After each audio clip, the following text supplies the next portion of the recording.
le type d'alimentation, le type de pratique associée peut changer de la donne. C'est pas si évident sur la fermentation entérique. Je vais me méfier quand même du temps. Dites-moi tout. J'ai jusqu'à 5 heures, jusqu'à 6 heures, pardon. Ça ? Je passe directement à la suivante, celle-là. Une vache, c'est comme un moteur. J'ai l'impression qu'il y a des énergéticiens dans la salle, donc je me suis dit, là, ça va parler. La vache, ça a un rendement environ de 30%, d'un tiers. C'est-à-dire que là, ce qui est marqué en bas, c'est 33% de l'énergie qui a été ingérée est utile à quelque chose pour la vache. Le reste, c'est du rendement moteur. Voilà. Alors, comment on le perd, cette énergie? La vache, elle le perd sous forme, par exemple, dans les fesses. Donc 35% de l'énergie qui est ingurgitée, hop, déjà, il y en a 35% qui part dans les fesses. Ensuite, il y en a juste après 4% qui part dans l'urine. Et on a ce facteur-là, 6,5% qui part dans le méthane. Donc en gros, ça c'est assez constant. 6,5% de l'énergie qui rentre dans la vache est réémise par fermentation entérique. Donc en gros, si on fait ça fois l'énergie contenue dans l'herbe qui a été mangée, on a l'émission de la fermentation entérique des vaches. Alors le problème, c'est qu'en fait, on ne sait pas ce que mangent les vaches. C'est pas si facile d'estimer. Très peu de résultats d'enquête auprès de la population. Donc, en tout cas, il 21% sur la chaleur quand même pour compléter le bilan. Et j'ai mis le diagramme. Voilà. Et à quoi ça sert l'énergie nette? Ça sert à avancer, ça sert à faire fonctionner tous nos organes vitaux, ça sert aussi à faire de la production. Quand on est sur une vache laitière, il y a une grosse partie d'énergie qui se retrouve dans le lait, c'est dans l'énergie nette que ça se retrouve. Donc, en gros, plus une vache va produire, plus elle va manger, plus elle va émettre. C'est assez simple à retenir. Et en général, en tout cas la méthode qui est présentée ici, je n'ai pas forcément le temps d'aller très loin dans le détail, mais on ne calcule pas directement la quantité d'aliments que les animaux ingurgitent, mais on va plutôt partir de ce qu'on appelle l'énergie nette, c'est-à-dire qu'est-ce que l'ensemble de ces cheptels a pu fournir comme service. Donc si on est sur une vache laitière, par exemple, la quantité de lait, ou plutôt la productivité laitière des vaches va être utilisée pour pouvoir ensuite remonter à l'énergie brute ou l'énergie digestible. Donc, dans l'inventaire français, on ne va pas jusqu'à l'énergie brute, on va jusqu'à l'énergie digestible, parce qu'on n'a pas voulu faire pareil que les Américains. Voilà. Et on arrive au méthane qui correspond donc à nos émissions de la fermentation entérique, donc un gros poste de l'émission française. Voilà. Alors, pour pouvoir peaufiner tous ces facteurs d'émission, on fait quand même appel à des références publiées sur l'alimentation pour essayer de croiser ces informations. Donc aussi bien l'INRA que les instituts techniques contribuent aux inventaires nationaux et nous apportent des références actualisées. Donc c'est ça le travail du CITEPA, c'est essayer de collecter à droite, à gauche, le maximum d'informations pour pouvoir répondre le mieux aux lignes directrices et à cette, ce guide des bonnes pratiques qui nous dit comment calculer les émissions. On ne récupère pas directement les facteurs d'émission et on les utilise, on va plutôt les reconstruire grâce à cette collecte d'informations qu'on fait et qu'on met à jour en permanence. Voilà le... Là. Merci. Pour les vaches laitières, voilà le facteur d'émission qu'on recalcule. Donc là, on est en 90, on est en dessous de 100 kg de méthane par tête et par an. Donc il faut faire le calcul, c'est facile, 100 fois 3 millions, voilà. Ça fait quelque chose, 3 millions de méthane. Voilà, et donc là, on arrive aujourd'hui, en 2020, nous, chez nous, on estime environ 125 kg de méthane par tête et par an. Voilà. Donc vous n'oubliez pas que le méthane, si on veut l'avoir peut-être dans une unité un peu plus classique, si on veut le passer en CO2 équivalent, on doit le combiner avec son pouvoir de réchauffement global. Et aujourd'hui, aujourd'hui on utilise 25. Donc on fait 25 fois la quantité de méthane pour avoir la quantité de CO2 équivalent. Pourquoi ça monte? Pourquoi ça monte? Exactement. Alors pourquoi ça monte? Typiquement, production laitière unitaire qui augmente. Donc là, vraiment, on passe sur les vaches laitières. Donc les vaches laitières, c'est vraiment le cheptel pour lequel la productivité est la plus visible. La productivité. Donc, hier, en fait, c'est pas tellement que c'est pas une même vache qui bien sûr progresse, mais c'est qu'on a enlevé toutes les vaches peu productives du cheptel français, il ne reste que les meilleures. Voilà. Mais il y a quand même de la génétique. Mais la génétique, elle a peut-être été surtout avant les années 90. C'est-à-dire que c'est pas une évolution de la génétique sur cette période-là qui nous donne ça. C'est plutôt, on a des vaches très performantes et au fur et à mesure, on a éliminé les moins performantes. Bon, du fumier, le fumier, c'est un peu notre métier, c'est formidable. On estime des émissions liées au fumier, mais vous avez vu au tout début, on est quand même sur des quantités qui sont bien moindres en termes de méthane. Donc, ça vaut la peine de s'y consacrer néanmoins, parce que pour les gaz à effet de serre, pas facile de réduire les émissions, donc on regarde bien tous les postes. On a une équation qui est basée sur ce qu'on appelle les solides volatiles excrétés. Donc en gros, c'est les bouses et l'urine. Si je reviens au truc précédent, on est sur ça, les fesses et l'urine, le marron et le jaune, c'est parlant. On leur met un facteur de conversion en méthane, et ce facteur de conversion en méthane, il va être dépendant de la manière dont on gère les fluents. Donc si on simplifie, si on caricature, on va dire que les lisiers, par exemple, qui sont stockés dans des fosses à lisier, sans oxygène, vont être très émetteurs de méthane, et à l'opposé, des fumiers, qui vont être plutôt avec des pailles et aérés, oxygénés, vont être moins émetteurs de méthane. On a un peu l'inverse sur le N2O, donc c'est pour ça que c'est pas si facile, et tout ne va pas dans le même sens.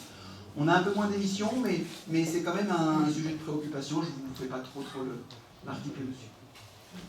Allez, je vais publier ça. Demain, on va avoir 7 unités normalement de méthanisation. Donc typiquement, dans les inventaires nationaux, lorsque on a des méthaniseurs, eh bien on considère que les méthaniseurs sont une option pour réduire les émissions de méthane. Pourquoi ? On met tous les effluents ensemble, on met une bulle, on capte le méthane, c'est autant normalement qui ne va pas dans l'atmosphère. Voilà, c'est une technique de réduction. Ça a longtemps été plus ou moins une des rares à prendre. Alors, le truc, c'est que c'est pas aussi simple que ça, parce que en fait, il y a quand même des émissions peut-être lorsqu'on sort le produit, le digestat. Hein, lorsqu'on sort le digestat de la bulle, après on les pend, il y a du méthane dedans, il y a quand même des émissions. Donc c'est un calcul assez compliqué, mais si on regarde l'inventaire actuel, le parc global des méthaniseurs fait qu'on réduit les émissions. Alors nous, on estime qu'on réduit de 85% les émissions de méthane sur ce poste-là, lorsqu'on les méthanise.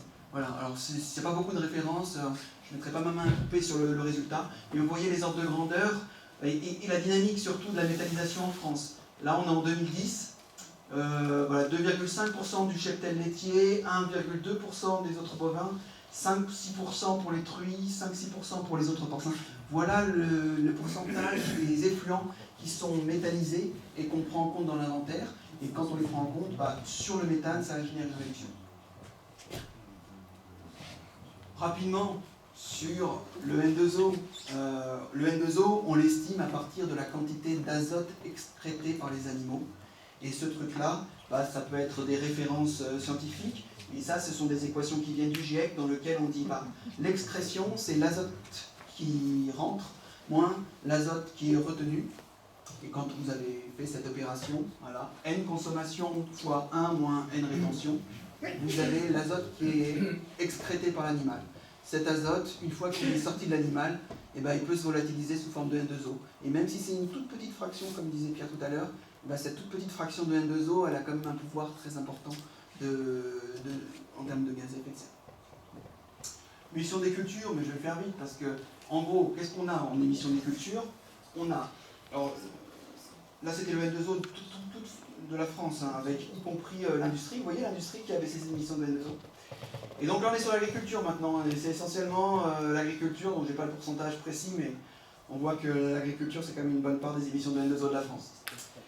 Et on les estime en récupérant toutes les entrées d'azote. Alors là j'ai des sur les cultures, mais voilà, les entrées d'azote pour une culture, ça peut être des engrais minéraux, engrais synthétiques, ou des engrais organiques, la pâture, les animaux directement à la pâture, les résidus.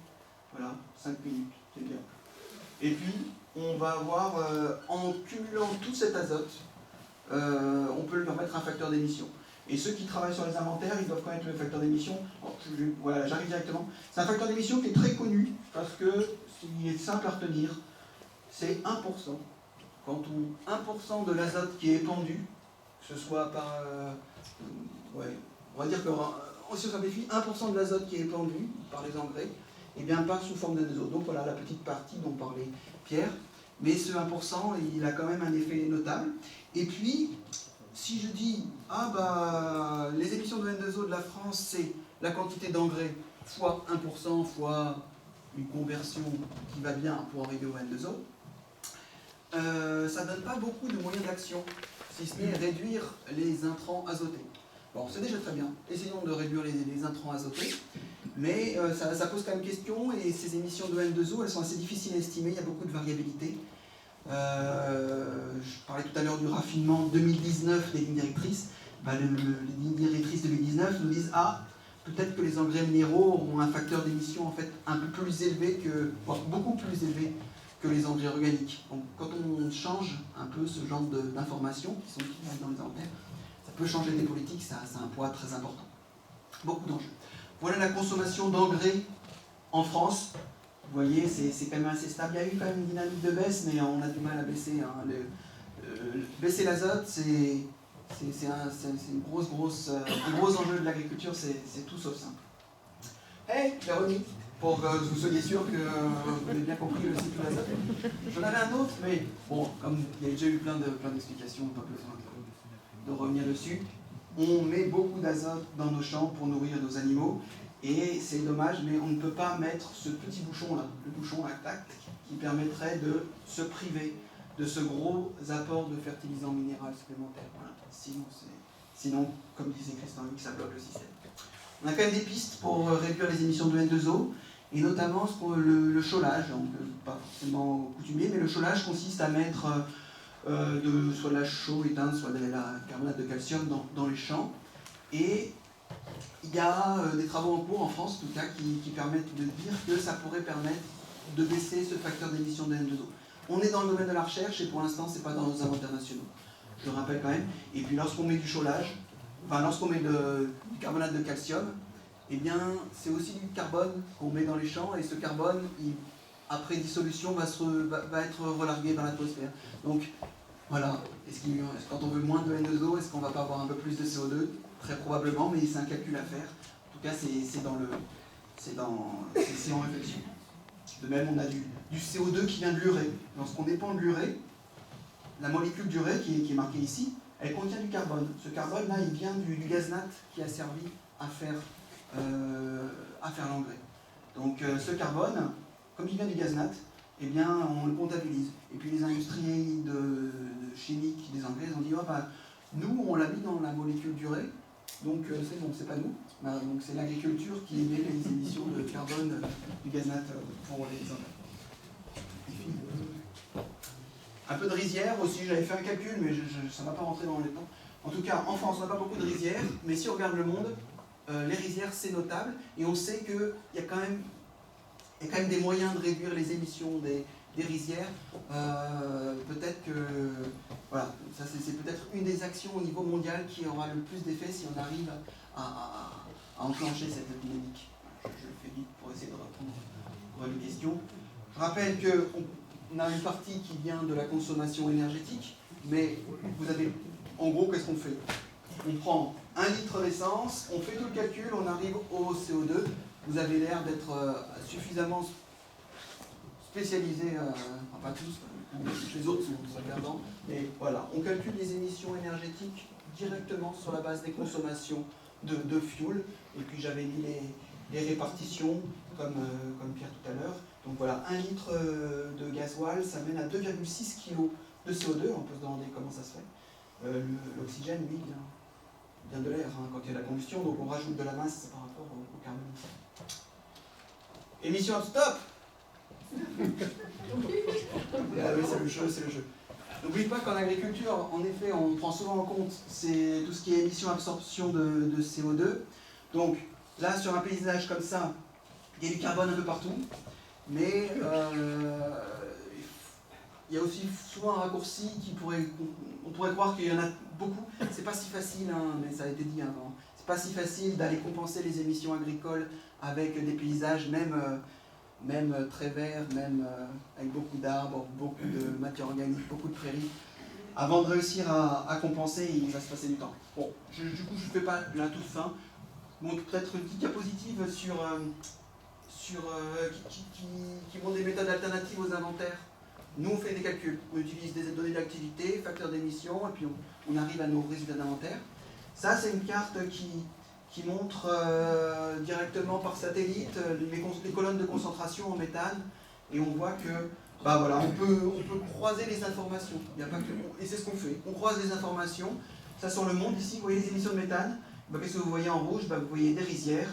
Et puis des zones étonnantes. Hein, nous, la France, voilà. Donc il y a du brûlage de savane, il y a pas mal de points rouges aussi sur toutes les zones d'exploration et de production, d'extraction de fuel. Voilà, la problématique méthane, elle n'est pas que agricole au niveau mondial. Et on a des photographies qui nous permettent de nous poser des questions. On ne connaît pas bien toutes les sources qui expliquent les concentrations de méthane observées sur cette carte. C'est assez.